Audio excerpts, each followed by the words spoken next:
ताज्या बातम्या आणि जाहिरातींसाठी महाराष्ट्र न्यूज चॅनलला सबस्क्राईब करा आणि बेल आयकॉन प्रेस करायला विसरू नका. संस्कृत विश्वविद्यालय नाशिक परिसर आणि महर्षी गौतम गोदावरी वेदविद्या प्रतिष्ठानतर्फे आयोजित 3 दिवसीय महासभेसाठी देशभरातून विद्वान आणि युवा शास्त्रार्थी आले होते. समारोप प्रसंगी कुंभमेळा आखाडा परिषदेचे प्रवक्ते महंत भक्ती चरणदास महाराज, महासभेचे अध्यक्ष, गोव्याच्या श्री विद्या पाठशाळेचे प्रधानाचार्य महामहोपाध्याय पंडित श्री देवदत्त पाटील, विश्वविद्यालय निदेशक प्राध्यापक नीलाभ तिवारी, गोदावरी प्रतिष्ठानचे सचिव रवींद्र पैठणे, प्राध्यापक जयंत भातांब्रेकर, शृंगेरी मठाचे व्यवस्थापक रामगोपाल अय्यर, ज्येष्ठ संपादक विश्वास देवकर उपस्थित होते.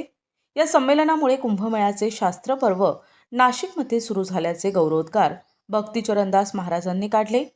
संस्कृत विश्वविद्यालयातर्फे कुंभमेळ्यात संस्कृत भारती, संस्कृत भाषा सभा आदी संस्थांच्या सहयोगातून संस्कृत प्रचारार्थ व्यापक उपक्रम राबविण्यात येतील, असे प्राध्यापक नीलाभ तिवारी यांनी सांगितले. या कार्याला उद्योग विश्वाकडून पाठबळ मिळवून देण्याचे आश्वासन प्राध्यापक भातांब्रेकर यांनी दिले. शृंगेरी पीठाचे जगद्गुरू शंकराचार्य भारती तीर्थ महास्वामी, विधुशेखर भारती स्वामी यांच्या आशीर्वादाने केंद्रीय संस्कृत विश्वविद्यालयाचे कुलपती प्राध्यापक श्रीनिवास वरखेडी यांच्या प्रेरणेतून महासभेचे आयोजन करण्यात आले. प्राध्यापक नीलाभ तिवारी आणि वेमू रवींद्र पैठणे यांच्या मार्गदर्शनाने डॉक्टर कुमार भट्ट, डॉक्टर विद्याधर प्रबल, दत्तात्रेय पैठणे, वेमू गोविंद पैठणे, शिवप्रसाद शुक्ला, प्रणाली कोळपकर आदींनी संयोजन केले. सहभागी विद्वान आणि शास्त्रार्थींना महावस्त्र, स्मृतिचिन्ह आणि धनराशी देऊन गौरविण्यात आले. 3 दिवसांच्या या संमेलनात पंडित देवदत्त पाटील, पंडित गुरुलाल कलकूर, पंडित राजेश्वर देशमुख, पंडित रंगनाथ गणाचारी, पंडित दत्त भार्गव टेंगसे, पंडित CHK पद्मनाभम, पंडित गणेश्वर नाथ झा, पंडित पुष्कर देवपुजारी, पंडित PR वासुदेवन आदींनी शास्त्रार्थाचे निरीक्षण आणि मार्गदर्शन केले. देशभरातून 40हून अधिक विद्वान सहभागी झाले होते.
जय श्री राम.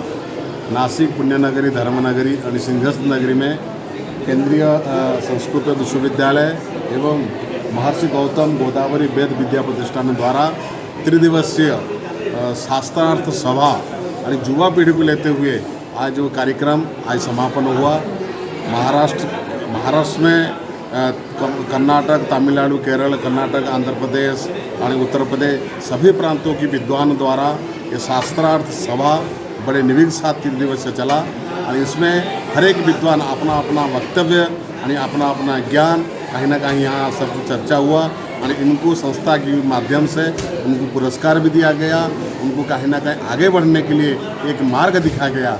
और नासिक जैसे पुण्यनगरी, धर्मनगरी में कहीं सिंहस्थ की शुरुआत से ऐसे शास्त्रार्थ सेवा और सभा होता है. मैं समझता हूँ आने वाले कुंभ मेला और सनातनियों की और धार्मिक धर्म और हिंदू धर्म के लिए ये बहुत बड़ा एक मार्ग है.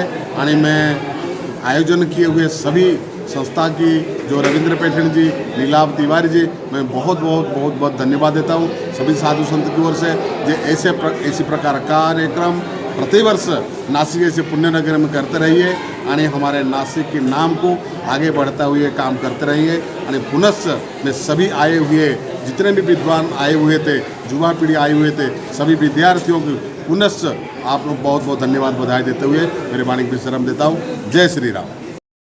त्रिदिवसीय शास्त्रार्थ महासभा का आज समापन हुआ और विभिन्न शास्त्रों का न्याय, व्याकरण, मीमांसा, वेदांत, दर्शन आदि शास्त्रों पर जो शास्त्रार्थ हुआ, उसके बाद अंत में समापन में यह चर्चा भी हुई कि आने वाला 2027 का जो कुंभ है, वो कुंभ में हम शास्त्रों के लिए क्या कर सकते हैं। सरकार से भी आग्रह किया गया है कि जो कुंभ होने वाला है वो शास्त्रों के लिए, संस्कृत के लिए, धर्म के लिए, समाज के लिए, संस्कृति के लिए वायरल होना चाहिए, न कि किन्हीं अन्य चीज़ों के लिए, असामाजिक चीज़ों के लिए वायरल होना चाहिए। इसलिए नासिक कुंभ में यह विशेष ध्यान दें। उसके लिए हम सब लोग मिल करके वहाँ पर संस्कृत को, शास्त्रार्थ को, विभिन्न शास्त्रों के अध्ययन को, यज्ञ को, तप को लगभग 1 माह तक सतत उसकी गतिविधियों का आयोजन करेंगे। ऐसा विभिन्न शास्त्रों के विद्वानों का भी अभिमत इस महासभा के पश्चात हमें प्राप्त हुआ है। हाँ,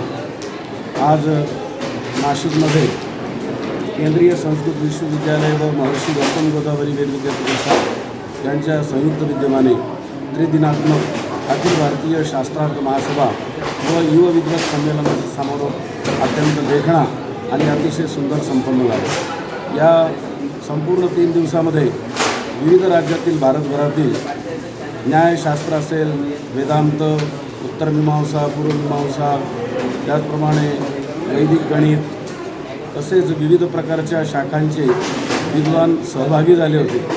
आणि त्या सर्व 3 दिवसामध्ये चाललेल्या या सभेमध्ये सर्वांनी आपापले विचार संस्कृत भाषेतून या ठिकाणी मांडले आणि त्याच्यावर अत्यंत विचारपूर्वक गहन अशी चर्चा संपन्न झाली। आणि त्यामधून कुंभमेळ्याचं महत्त्व देखील या ठिकाणी सर्वांनी शास्त्रामध्ये, वेदांमध्ये, पुराणांमध्ये जो काय उल्लेख आढळतो त्या संदर्भात देखील या ठिकाणी अत्यंत गहन अशी चर्चा संपन्न होऊन या चर्चेमधून एक प्रकारे आगामी येणाऱ्या नाशिक त्र्यंबकेश्वर कुंभमेळ्याचं हे एक प्रकारे उद्घाटन आणि या ज्ञानसत्रामध्ये झाल्याचं सर्वांनी या ठिकाणी घोषित केलं। तसेच अत्यंत अशा देखण्या कार्यक्रमासाठी आम्हाला यजमान म्हणून या ठिकाणी यजमानत्व, आयोजकत्व मिळालं, याबद्दल आम्ही अत्यंत धन्य आहोत। आजच्या कार्यक्रमाच्या समारोप प्रसंगी नाशिकमधील पंचमुखी हनुमान मंदिराचे व कुंभमेळ्याचे प्रवक्ता महंत श्री भक्तिचरणदासजी महाराज हे उपस्थित होते। त्याचप्रमाणे नाशिकमधील प्रसिद्ध उद्योजक श्री जयंत भातांब्रेकर, तसेच या कार्यक्रमासाठी केंद्रीय संस्कृत विश्वविद्यालयाचे निदेशक श्री डॉक्टर श्री नीलाभजी तिवारी आदी विद्वान मंचावर उपस्थित होते। त्या सर्वांनी आपापले अत्यंत मोलाचे विचार व्यक्त केले आणि अत्यंत हर्षोल्लासामध्ये हा कार्यक्रम संपन्न झाला।